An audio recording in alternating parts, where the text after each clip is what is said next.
ഞാനൊരു കാര്യം ചോദിക്കട്ടെ. എനിക്ക് ശരിക്കും പറഞ്ഞാൽ ഭയങ്കര അത്ഭുതവും അറ്റ് ദ സെയിം ടൈം ഭയങ്കര സന്തോഷമായ ഒരു കാര്യമാണ്. കാരണം ഞാൻ എൻ്റെ കുട്ടിക്കാലം മുതൽ ഈ റിയാലിറ്റി ഷോസ് ഒക്കെ ഉണ്ടായിരുന്നൊരു സമയമുണ്ട്. അന്നും ഈ പരിപാടികൾ ലൈക്ക് ബ്രേക്ക് എടുക്കുമ്പോഴോ നിർത്തുമ്പോഴോ ഇല്ലാത്തൊരു ഇമ്പാക്റ്റാണ് സ്റ്റാർ മാജിക് എന്ന് പറയുന്ന ഒറ്റൊരു ഷോ ഒരു ബ്രേക്ക് എടുക്കുക എന്ന് പറഞ്ഞപ്പം സോഷ്യൽ മീഡിയയിലുണ്ടായ ഒരു സത്യം പറഞ്ഞു കഴിഞ്ഞാൽ ആ ഒരു സ്നേഹത്തിനും സപ്പോർട്ടിനും ഒക്കെ വലിയൊരു നന്ദിയുണ്ട്. ലൈക്ക് 7 വർഷമായില്ലേ ഫ്ലവേഴ്സ് തുടങ്ങി അപ്പോൾ മുതൽ ഠമാർപ്പടാർ എന്നുള്ള രീതിയിൽ വന്ന് അതിനുശേഷം സൂപ്പർ പവറായി സ്റ്റാർ മാജിക്കായി സീസൺ 1 ആയി 2 ആയി 7 വർഷമായി. അപ്പോൾ എന്താ പറയുക, നിങ്ങളെ സംബന്ധിച്ചിടത്തോളം ചെറിയൊരു മാറ്റമൊക്കെ നിങ്ങൾ ആഗ്രഹിക്കുന്നുണ്ടായിരിക്കും. അപ്പം താൽക്കാലികമായിട്ട് ഒരു ബ്രേക്ക് അങ്ങനെ തന്നെ നിങ്ങളിതിനെ കണ്ടാൽ മതി. ഇപ്പോഴും എനിക്ക് അത്ര കാര്യങ്ങളൊക്കെ പറയാൻ പറ്റുള്ളൂ. അപ്പോൾ ഇപ്പം എന്തായാലും എന്താ പറയുക, സ്റ്റാർ മാജിക് ഒരു ബ്രേക്ക് തന്നെ എടുത്തിരിക്കുകയാണ്. പക്ഷെ നമ്മളെല്ലാവരും സജീവമായിട്ടുണ്ടാവും. ലൈക്ക് ഇപ്പോൾ ഇതിനു മുമ്പും അല്ലേ കുറച്ച് ഫെമിലിയർ ആയിട്ടുള്ള ഫേസസിനെ ഞാൻ കണ്ടിട്ടുണ്ടായിരുന്നു എനിക്ക് മറ്റൊരു ഇനോഗ്രേഷൻ ഉള്ളപ്പോൾ. അപ്പോൾ അവിടെ വെച്ച് കണ്ടിരുന്നു. ഇപ്പോൾ ഇതേ കണ്ടു. ഞാനിപ്പോൾ റീസെൻ്റ്ലി ഫ്ലവേഴ്സിൽ ഞാൻ പറഞ്ഞില്ലേ, ഇപ്പം ഇന്നലെ എനിക്കൊരു ഇവൻറ്റ് ഉണ്ടായിരുന്നു. അപ്പം നമ്മൾ ത്രൂ ഔട്ട് ഉണ്ട്. പക്ഷേ ലൈക്ക് സ്റ്റാർ മാജിക് എന്നുള്ളൊരു ഷോ 7 years ആയതുകൊണ്ട് തന്നെ ലൈക്ക് ഇനി സംതിങ് ചേഞ്ചസ് പ്രേക്ഷകരും ആഗ്രഹിക്കുന്നുണ്ടായിരിക്കും. അതുകൊണ്ട് ഒരു ബ്രേക്ക് എടുത്തിട്ടുണ്ട്. എല്ലാം വഴിയെ പറയാം, സമയമാവുമ്പോൾ പറയാം. അല്ല, ഞാനിപ്പോ ഒന്നും തീരുമാനിച്ചിട്ടില്ല. എല്ലാം നമ്മൾ എടുത്ത് ചാടുന്നതിന് മുമ്പ് ലൈക്ക് സമയം എടുത്ത് ആലോചിച്ചിട്ട് മതി എല്ലാ കാര്യങ്ങളും.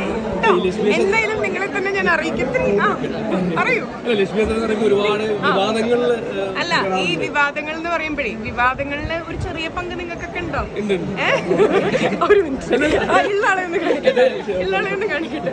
അല്ല, എനിക്ക് മനസ്സിലായിട്ടുള്ളൊരു കാര്യം, നമ്മൾ എന്ത് നല്ലത് ചെയ്താലും അതിന് ലൈക്ക് മോശമായിട്ട് പറയുന്ന ഒരുപാട് പേരുണ്ടായിരിക്കും. നമുക്ക് നമ്മുടെ മനസ്സാക്ഷിയും അവരെയും അദ്ദേഹത്തെയും എൻ്റെ ഫാമിലിയെയും മാത്രം എനിക്ക് നോക്കിയാൽ മതി. ബാക്കിയുള്ളവർ എന്ത് വേണമെങ്കിലും പറഞ്ഞോട്ടെ. പക്ഷേ ഈ പറയുന്ന ആൾക്കാരോ അല്ലെങ്കിൽ കൂടെ നിന്നിരുന്ന ആൾക്കാരോ ലൈക്ക് എഗെയിൻസ്റ്റ് പറയുന്ന ആൾക്കാരോ എന്ത് ചെയ്തിട്ടുണ്ട് എന്ന് മാത്രം ജസ്റ്റ് അവരൊന്ന് ആലോചിക്കുക. അതുപോലെ ഈ കമൻ്റ് ഇടുന്നവരാണെങ്കിലും അവരൊന്ന് ആലോചിക്കുക. പക്ഷേ ഞാൻ പറഞ്ഞില്ലേ, ഐ എം ലൈക്ക് എൻ്റെ മനസ്സിന് ഭയങ്കര സാറ്റിസ്ഫാക്ഷനാണ്. കാരണം നമ്മളൊരു കാര്യം നല്ലത് ചെയ്തിട്ട്, ഇപ്പം ഫോർ എക്സാമ്പിൾ ലൈക്ക് ഈ പെർഫ്യൂമിൻ്റെ കാര്യം തന്നെ എത്രയോ പേരെന്ന് പറഞ്ഞാൽ എത്രയോ പേരെന്നെ കാണുമ്പോൾ എൻ്റെ അച്ഛൻ ഒരു ആൻറ്റി പറഞ്ഞാണ് കേട്ടോ, എനിക്ക് തോന്നുന്നു ഒരു 40-46 വയസ്സായിട്ടുണ്ട് ആ ആൻറ്റിക്ക്. ഞാൻ ലൊക്കേഷനും കൂടെ പറഞ്ഞുതരാം. ആ ആൻറ്റി ഈ വീഡിയോ കാണുന്നുണ്ടെങ്കിൽ, കാരണം ഇത് എന്തായാലും കാണും, ഒരുപാട് സോഷ്യൽ മീഡിയയിൽ വരും. ആ ആൻറ്റി ആരാണെന്നൊന്ന് കമൻറ്റ് ചെയ്യണം. എനിക്ക് ആ ആൻറ്റി അറിയില്ല, ഒരു തവണ കണ്ടിട്ടേ ഉള്ളൂ. ഇവിടെ നമ്മുടെ കൊച്ചിയിലെ പെറ്റ് പാർക്കില്ലേ, അവിടെ ഇരിക്കുന്ന സമയത്ത് ഒരു ആൻറ്റി വന്നിട്ട് പറഞ്ഞത്, ലക്ഷ്മി വീഡിയോ കണ്ടു, എൻ്റെ അച്ഛൻ്റെ തോർത്ത് മാത്രമാണ്, അതായത് ലൈക്ക് ബാത്ത് തോർത്ത് മാത്രമാണ് എൻ്റെ കയ്യിൽ എക്സിസ്റ്റിംഗ്, ഞാൻ അതും കൊണ്ട് പോവാണ് എന്നുള്ളത്. അപ്പം അങ്ങനെ ഒരുപാട് പേർക്ക് ലൈക്ക് ഇപ്പം എന്നെ സംബന്ധിച്ചിടത്തോളം എനിക്ക് അദ്ദേഹത്തെക്കുറിച്ച് ഉണ്ടായിരുന്നില്ല. ലൈക്ക് രേണു പറയുന്നത്, രേണു ആണ് എനിക്ക് ആ ഒരു ലീഡ് തന്നത്. അങ്ങനെയാണ് ഞാൻ പോയത്. പക്ഷെ ഞാൻ ഹാപ്പിയാണ്, രേണുവും ഹാപ്പിയാണ്. എൻ്റെ വീട്ടുകാർക്ക് എന്നെ അറിയാം, അവരുടെ ഫാമിലിക്ക് എന്നെ അറിയാം. അത്രമാത്രം മതി. നമുക്ക് മറ്റുള്ളവരെ ബോധിക്കേണ്ട ആവശ്യമില്ലല്ലോ. ഞാൻ അവരെ പോലെയല്ല പ്രതികരിക്കാൻ ഞാൻ ആഗ്രഹിക്കുന്നില്ല. അത്രേ ഉള്ളൂ. അത് എൻ്റെ ഒരു part of my like gratitude. അത്രേ ഉള്ളൂ.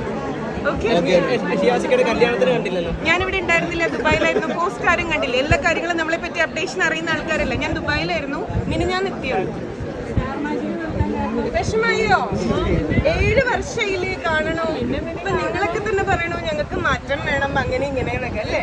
ഞങ്ങളൊന്നും അല്ല, ഞാൻ ഈ പരിപാടികൾ ചെയ്തോണ്ടിരിക്കും. പിന്നെ മുന്നിലെ കണ്ടിട്ട് ക്യാമറ എന്നെ എവിടെ കൊണ്ടുവെക്കല്ലേ പ്ലീസ്. ഒന്നുമില്ല. ഇപ്പൊ ഈ പറഞ്ഞ പോലെ തന്നെ 7 years ആയിട്ട് ഞാൻ വീണ്ടും പറയാണ്, ഒരു ചാനലിൽ ഒരു പ്രോഗ്രാമിനും കിട്ടാത്തൊരു ആക്സെപ്റ്റൻസ് ആണ് എനിക്കാണെങ്കിലും എൻ്റെ സഹപ്രവർത്തകർക്കാണെങ്കിലും കിട്ടിയിട്ടില്ല. ഇപ്പൊ ഈ പറയണ ഈ അമ്മയുടെ മനസ്സ് കണ്ടോ, അതായത് അവര് പ്ലാസ്റ്റിക് ആയിട്ട് ഒരു ഈ അനീതിയുടെ മനസ്സ്